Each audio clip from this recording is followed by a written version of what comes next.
There's going to be potentially a team without a player in the NBA.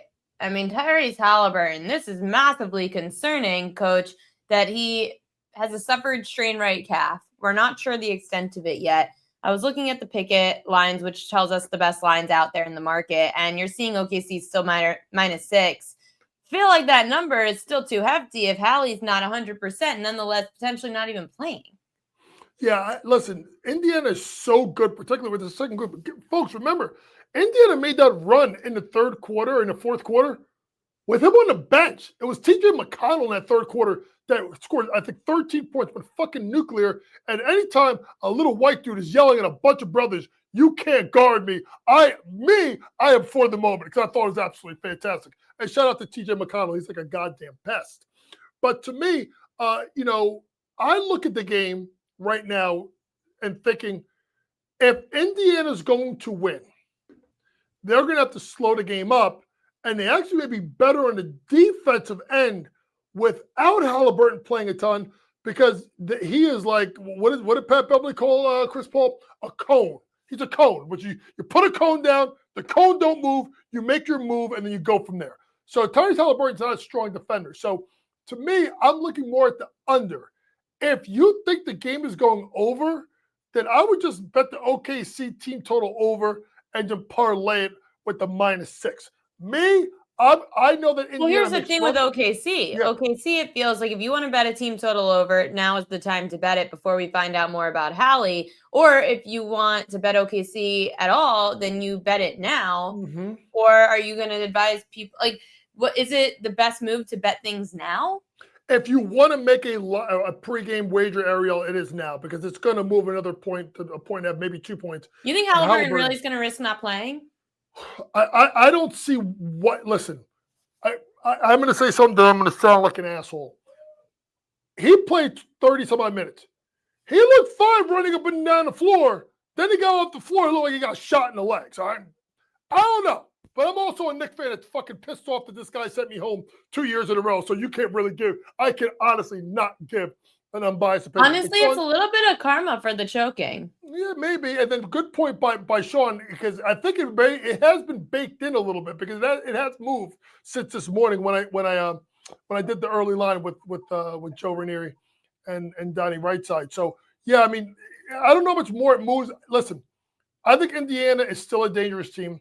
I told people before the game last night, the best way to play Indiana is Indiana can shoot the three really well and they're deep, so they can go on runs. Is you can let the game start, let a team take the lead, play it one way, let it go all the way down. You can play it the other way, and you got yourself a great middle. And you had that opportunity with Indiana down by 15, 16, 17 points in the second, third quarter. You're going to jump on them plus, 17, 18. And then when that lead got back down to 2, if you thought Oklahoma City was going to win, you could have took them on the money line, and you could have found yourself a nice middle where you could have cashed in on both. This is a team, Indiana, that they're a middle team. They're a team that's going to go on runs, and they're going to give up runs just as quickly. Coach, I know we're going to get you on again on Thursday before the game. However, if people want to get in on props early, who would you be targeting? Well, number one, I think Haliburton's going to play. I would go to Pascal Siakam over his points. He's got to be dynamic. And then it's you got to find the guy that's going to score as a guard. I would not touch Nimbrand. I would go under his props. I've been solidly going under it because he just, number one, he should have been, people talk about Haliburton, me bad. This motherfucker was throwing the ball all over the gym to the wrong team last night. So he was the one that should have been benched. So to me, look at a couple of different guys you may want to look at to get hot. Either Aaron Naismith or obviously Benedict Mathurin. Naismith is a funny guy because you could play him live when they're losing because he's the type of guy that when he starts losing, they just get it to him and he starts throwing up threes. What's going to be interesting tomorrow or Thursday is I bet, and I think I told you this before the series started, I bet 5-1 that Lou Dort was going to lead the series in threes. Him and Naismith are tied at 14. And I still think it's plus money. Not a lot. I think plus 120, plus 130 for Lou He's Dort. due. I gave it out in the newsletter yesterday and said Lou Dort 3 or more made threes was at great value at plus 165. Yep. I would go for it again. Yep, and the thing about Lou Dort is, and this is the tough part with Game 6, if you look at it, is he's been hot, cold, hot, cold, hot. So, but the weird thing with him being cold, Ariel, is it's not that he's cold, it's that he doesn't get the shot attempts. Right. So I think he shot like 1-3 2 games ago. Right. Exactly. So I would still be looking at Lou Dort to lead the series in threes. I would look at over 2.5 made threes for him because it's still at the end of the day. J-Dub got 40, right? You had 31 out of SGA, right? Then you go to the fact of Chet got nearly a double-double. I think he had 9 and 15. If I'm Rick Carlisle, I'm still saying I can't let J-Dub beat me. I can't let, obviously, SGA beat me. It's got to be Lou Dort. So look at Lou Dort took over his three-point prop again, and I think squeak it out over Aaron Naismith to lead the series in threes, unless Tyrese Haliburton doesn't play. Then you put more of a true point guard like McConnell, and then that market may move a little bit as well. Yeah, we're going to just assume right now that Hallie's playing, and then Thursday when you come back on the show, we'll talk whether he is or isn't. I'm sure we'll know a little bit more. Are you as tempted as me to fade McConnell? Yeah, because I feel like everyone's going to be on him. Everybody's going to be on him, and that's why I think like Sean mentioned Bennett like the Naismith thing when he went off at the Garden and everyone was like riding him again, and I'm like 99% of bets to the over. You're all idiots. Yeah, I mean, and that's why I'm saying that's why if you look at who I'm looking at scoring, I mentioned Mathurin, I mentioned Naismith. I just feel like they're going to be on McConnell, and if McConnell does have and if he's only 10.5, like Shawn Michaels says. Book knows something. Yeah, when you get those bench guys, they don't score a ton, and they give you a big game, and you want to jump on them, and they put to the double digits. That's Obi Toppin. Well, the hell with him. Went over by one freaking bucket. Yeah. Well, listen, Obi Toppin's an interesting case because Obi Toppin came out looking like Reggie fucking Miller in game 1, and then he was hitting the side, and then he looked shooting like Chris. Yeah, I faded him in game 2. I was pumped. Oh yeah, so of course. Every time that he goes off, I fade him the next game, and it usually works, except for yesterday. Yep. And I think that's the thing is I'm gonna fade him again. Yeah, and if the thing with McConnell is this: if he plays extended minutes, you better be getting the fucking ball to Siakam. You better be looking at Naismith. You better be looking at Mathurin, not looking for himself, because there's a difference with McConnell.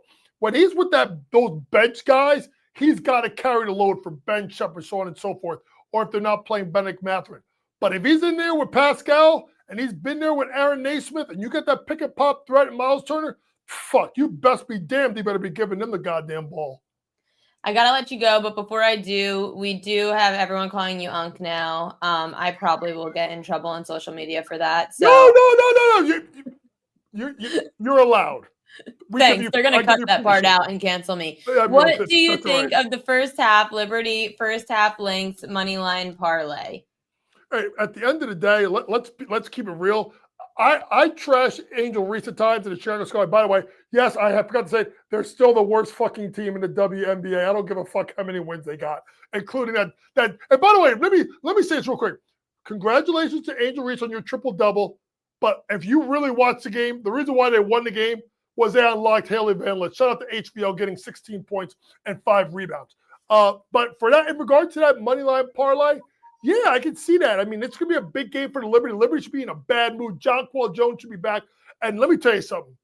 The Las Vegas Aces, holy shit. I mean, respectfully, she's a lovely lady. I used to have a crush on her when she played in the WNBA. But damn, Becky Hammond looks like she looks like she's in a bad mood all the time. She looks like Pop. You know Popovich when he was at the Spurs and he was winning, was happy, and he was losing, he got freckled and old and yeah, I'll let you say it, but you get where I'm going. And yes, AOD. At least I can talk about the females. Yeah, I can't get canceled for that. Yes, and AOD, you're my guy. Yes, the sky or ass cheeks. I agree. Sports Grid forever. Sports Grid forever. Coach James Young, he will be back on Thursday because if the series ends, I'm going to be sad that we can only talk like one sport that, Coach, we need him on longer. We need Coach on longer. And also, if he was on longer, I'd probably get canceled. So wait. Time out. Wait. Time out. I got 4 left. Time out before I go. Because I know you have someone after me. Is it me? Wait, I'm coming on when Kelly's coming on. You come on right before her. No. We got to. Can you? You know? I mean, you want to crosstalk? Can we get us all in together? Because I got to get in on this shit. I got some jokes I got to get out there. Can I? Absolutely. I think I could get 3 people in at once, so we'll figure that out. I'm in the mix. Oh my God, I'll finally have somebody backing me. No one ever defends me. Coach, if you turn your back on me, you're never coming back on. What the fuck do you mean? Kelly has invited me on her show, so I'm loyal to you. Do not turn your back on me. I'm not even crossing my fingers with my Everybody takes her side. It's so freaking annoying. Team Ariel. Listen, folks, just so you know, and I don't know if I've said this before. I think I probably have. My first week on Sports Grid, I went on with Ariel. I think Ariel was the second day. I think it was. Who are you with? Was it you and Kate and Kevin? Who was it was probably me and Ben Stevens. It was you and Ben. It was Eric, Kate Dolan, and Kevin the first day, and Ariel and Ben the second day. And I thought I wasn't gonna fucking make it to a third day because the third day was Pharrell. But I will always admit that Ariel's always been great to me. So I will. You know what, Kelly? You're a good girl, but fuck off. I'm taking Ariel's side on Thursday. She's probably drunk in Vegas right now. She's doing stuff for Westgate, so she's not going to be sober until Thursday. Oh no, we may have to talk about this. You may have to liquor me up first because that sounds like a pretty good gig. Coach James Young, I will see you on Thursday for the 3 of us to go at it. I am looking forward to the WNBA slate tonight. Thanks for those props. I will see you in a couple of days. See you, Ariel.